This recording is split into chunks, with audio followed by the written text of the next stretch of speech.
नमस्कार मित्रों, वरुण आइड मैथ्स में आप लोगों का स्वागत है। आज हम लोग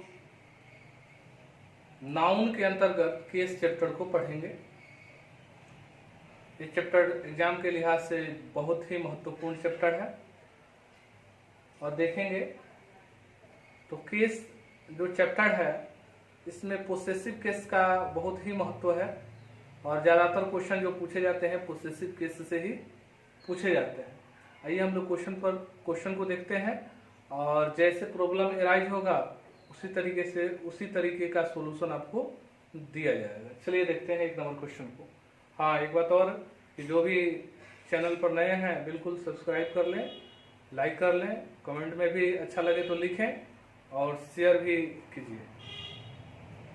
चलिए ठीक है, आइए देखते हैं कि you know it well that you succeed in life depends not only my advice but on somebody else। देखिए, you know it well, आप बहुत अच्छी तरीके से जानते हैं that you succeed in life, कि आप अपने जीवन में सक्सेस कब होते हैं। Success depends on not on my advice, न कि मेरे एडवाइस पर बट किसी और के एडवाइस पर भी। और आप जिंदगी में सफल जब होते हैं तो कैसे, ना मेरे एडवाइस पर, depends not on my advice, न मेरे एडवाइस पर, बट न समबडी एल्स, न समबडी एल्स के एडवाइस पर। इसका मतलब यही ना हुआ कि अन्यों के एडवाइस पर, यानी एडवाइस ऑलरेडी यहाँ आया हुआ है लेकिन यहाँ एडवाइस गायब है। तो यानी कह रहा है ना कि किसी और के एडवाइस पर। इसका मतलब ये हुआ, ये जान लीजिएगा कि somebody, nobody, anybody, someone, no one, everyone के ऊपर एपोस्ट्रोफी एस का प्रयोग किया जाता है, ठीक है। लेकिन उसके बाद में अगर इल्स शब्द आता है तो इल्स पर ही एपोस्ट्रोफी एस का प्रयोग होता है। यानी यहाँ एडवाइस है, यहाँ भी एडवाइस का अर्थ आ रहा है, इसका मतलब यहाँ कर देंगे तो ये सही हो जाएगा, ठीक है। तो इसलिए हमारा एरर इसमें है, एपोस्ट्रोफी से यहाँ लगा देंगे, सही हो जाएगा।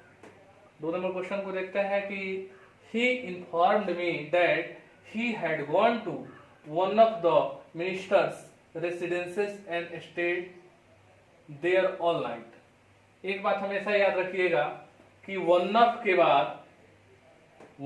बाद पोसेसिव एपोस्ट्रोफी इसका प्रयोग नहीं किया जाता है। वन ऑफ के बाद अगर डबल नाउन हो चाहे सिंगल भी नाउन हो तो एपोस्ट्रोफी एस का प्रयोग नहीं किया जाता है। एपोस्ट्रोफी एस का यहाँ का प्रयोग किया गया है, इसका मतलब है कि यहाँ गलती है। और एग्जामिनेशन में आपसे केवल यही पूछा जाता है कि किस में गलती है। तो किसमें गलती है, तो आप तो ऐसे पकड़ सकते हैं ना कि इसी में गलती है, कि वन ऑफ के बाद एपोस्ट्रोफी एस नहीं होना चाहिए। अगर है तो गलती है, तो आप लोग एरर ऐसे पकड़ लेंगे। लेकिन क्या एरर है, कैसे उसको सुधारेंगे।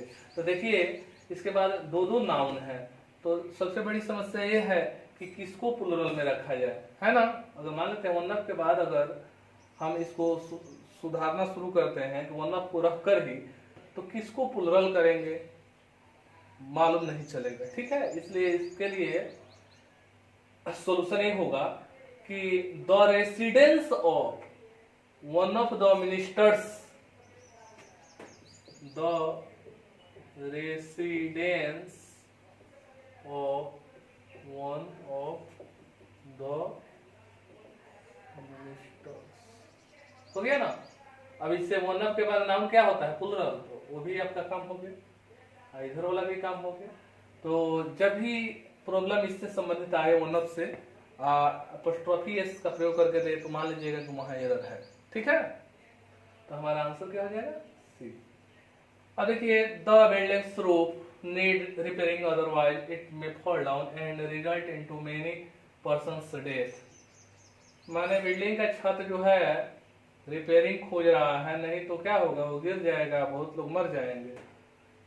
बिल्डिंग्स रूफ, एपोस्ट्रोफी इसका प्रयोग कहाँ किया जाता है, सजीव पर किया जाता है, जो लिविंग है। नॉन लिविंग पर एपोस्ट्रोफी इसका प्रयोग नहीं किया जाता है। और बिल्डिंग क्या है, नॉन लिविंग है। जैसे अगर हम लोग पढ़ते हैं कि घर की छत, तो क्या लिखेंगे, इसको ऑफ के सहारे बनाते हैं, the roof of the building. Table के पैर, the leg of the table, ऐसे लिखते हैं ना, टेबल्स लेग नहीं ना लिखते हैं। तो क्योंकि ये निर्जीव है इसलिए यहाँ एपोस्ट्रोफी एस का प्रयोग नहीं कर सकते हैं। तो बिल्डिंग क्या है, निर्जीव है, इसलिए हम लोग एपोस्ट्रोफी एस का प्रयोग नहीं कर सकते हैं, यानी वही एरर है। सही करना होगा तो क्या लिखेंगे, the roof of the building, सही हो जाएगा। चलिए देखते हैं 4 नंबर क्वेश्चन कि I visited John's and Mary's house twice but found the couple absent. लिखा है कि मैं जॉन और मैरी के घर 2 बार गया, ठीक है, लेकिन मैंने दोनों बार पाया कि वे लोग दोनों कपल जो है वो क्या है, एब्सेंट है। तो देखिएगा कि जब दो नाउन क्लोजली रिलेटेड हो, जब दो नाउन क्लोजली रिलेटेड हो तो अपोस्ट्रोफी एस जो लगता है वो अंतिम नाउन पर लगता है। किस नाउन पर लगता है, अंतिम नाउन पर लगता है। तो देखिए क्लोजली रिलेटेड का मतलब हस्बैंड वाइफ। तो यहां से क्या प्रतीत हो रहा है कि I visited John's and Mary's house twice but found the couple absent. अब यहीं से मालूम चल रहा है I visited John's and Mary's house, ऐसे तो हम पढ़ते हैं तो मालूम चलता है कि हम जॉन और मैरी के घर गए, लेकिन वहां से नहीं मालूम चल रहा है कि वो क्लोजली रिलेटेड है। कैसे मालूम चलता है, यहाँ लिखा है कि कपल एब्सेंट, यानी जो दोनों कपल है ना, दोनों जोड़ी है ना, वो एब्सेंट थे। इसी से मालूम चल जाता है कि जॉन हस्बैंड है, मैरी वाइफ है, यानी ये लोग क्लोजली रिलेटेड हो गए। अब क्लोजली जैसे रिलेटेड हो गए ना, तो I visited John and Mary's house लिखेंगे, ठीक है। इस पर एपोस्ट्रोफी एस जो है उसको हटा देंगे, ठीक है। तो इसको कैसे समझेंगे कि क्लोजली रिलेटेड है, तो यहां से समझ में आएगा, सेंटेंस पढ़ने के बाद मालूम चलेगा कि क्लोजली रिलेटेड है। इसलिए हमारा आंसर बी, ठीक है। अब देखते हैं 5 नंबर क्वेश्चन की Tom's weight is too heavy for anyone to carry on his head, ठीक है। देखिए वजन बताने वाले शब्दों वजन बताने वाले शब्दों के बाद यदि वेट शब्द का प्रयोग किया गया है तो उस शब्द के पहले एपोस्ट्रोफी एस लगता है। जैसे ए टन्स वेट, एक ग्राम्स वेट, ऐसे, ठीक है। तो ये वजन, टन क्या है, वजन बताता है, उसके बाद वेट शब्द का प्रयोग हुआ है तो इस पर एपोस्ट्रोफी एस आया है, बिल्कुल ये सही है। यानी वजन बताने वाले शब्दों के बाद यदि वेट शब्द का प्रयोग हुआ है तो उस वजन बताने वाले शब्दों पर एपोस्ट्रोफी एस का प्रयोग होगा, ठीक है। 6 नंबर क्वेश्चन देखते हैं। I stopped his going out late at night because the situation in the town was very tense. I stopped his going out late at night because the situation in the town was very tense. इसमें कोई गलती नहीं दिख रही है, इसका no error answer होगा, ठीक है। अब रियली में इसमें कोई एरर है ही नहीं है, बार बार आप एरर ढूंढिएगा तो मिलेगा नहीं। चलिए ठीक है, इसलिए यहाँ ज्यादा एनर्जी लगती है। 7 नंबर क्वेश्चन देखिए। He did not approve of his son,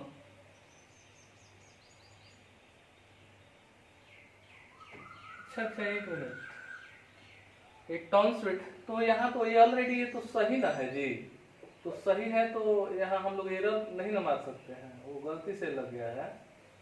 इसका क्या हो जाएगा जी, ये नो एरर होगा। क्या होगा, नो एरर होगा, ठीक है, वो गलती से लग गया था। चलिए ठीक है, हम लोग अब देख रहे हैं कौन सा क्वेश्चन देख रहे थे, ये वाला 7 नंबर क्वेश्चन देख रहे थे। He did not approve of his son raising stupid questions and thereby harassing the teacher. He did not approve of his son's raising a stupid question. अच्छा, उसके सन के stupid question था ना, तो सन के, यहाँ के का अंग्रेजी आ रहा है। He did not approve of his son's raising a stupid question, यानी उसके सन के स्टूपिड माने उठाया हुआ स्टूपिड क्वेश्चन, यानी यहाँ क्या होगा, का अंग्रेजी चाहिए तो एपोस्ट्रॉफी एस यहाँ लगना चाहिए, अगर यहाँ एपोस्ट्रॉफी एस लगा देंगे तो सही होगा, यानी एरर यहीं पर है। ठीक है, he did not approve of his sons raising stupid questions and thereby vexing the teacher। अब देखिए 8 नंबर question, America's problem are however not so serious and awful as India. अब देखिएगा अमेरिका का प्रॉब्लम का तुलना होगा तो इंडिया के प्रॉब्लम से ना होगा कि इंडिया से होगा, प्रॉब्लम से होगा। तो लिखा हुआ है कि अमेरिका का प्रॉब्लम उतना सीरियस नहीं है, उतना सीरियस और भयावह नहीं है जितना कि भारत के प्रॉब्लम, भारत के प्रॉब्लम ना। तो हम लोग ऐसे लिख सकते हैं, America's problems are however not so serious and awful as India's, नहीं तो एज दैट ऑफ इंडिया। तो दो तरीके से सुधार सकते हैं, या तो इसको इंडियाज कर दीजिए या नहीं तो दैट ऑफ इंडिया कर दीजिए। तो हमारा एरर कहाँ है, डी में है। ठीक है, अब देखिए 9 number question, your tone of speaking as well as your friends is really extremely sarcastic, ये we never take it seriously. ठीक है, योर टोन ऑफ स्पीकिंग माने बोलने की आपकी टोन जो है, और आपके जो फ्रेंड, आपको फ्रेंड के टोन ना, माने आपकी टोन और आपके फ्रेंड के टोन, एज वेल एज का मतलब और हुआ, तो टोन यहाँ भी टोन का ही ना बता रहा है, तो इसका मतलब है कि यहाँ पर एपोस्ट्रोफी एस लगा दे, खाली एपोस्ट्रोफी लगा देंगे तो काम हमारा चल जाएगा कि your tone of speaking and as well as your friends is really extremely sarcastic. ठीक है, तो रियल में टोन की बात की जा रही है, और इसका टोन है इसका फ्रेंड से तुलना हो जा रहा है, तो नहीं ना, तुलना क्या होता है, बराबरी में होता है। वहां टोन की तुलना होगा तो यहाँ भी टोन, फ्रेंड्स टोन तो लिखा नहीं है, इसलिए टोन नहीं लिखा है तो एपोस्ट्रोफी लगा देंगे तो हमारा काम हो जाएगा। आंसर हमारा क्या हो जाएगा जी, तो बी हो जाएगा, यहाँ एपोस्ट्रोफी खाली लगा देंगे हो जाएगा। 10 नंबर देखिए कि the finance minister बोस्ट्स of improving the economic condition of the countries. The finance minister boast of improving the condition of the country, माने फाइनेंस मिनिस्टर डिंग हाँक रहे हैं कि देश की स्थिति सुधर रही है।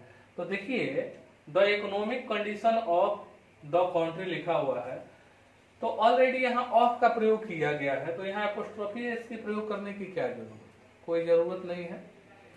यानी कहने का मतलब है एक भूत एक समय में एक ही आदमी को पकड़ता है, तो जब यहाँ पकड़ लिया है तो फिर यहाँ कैसे, इसको छोड़ेगा तभी ना यहाँ पकड़ेगा।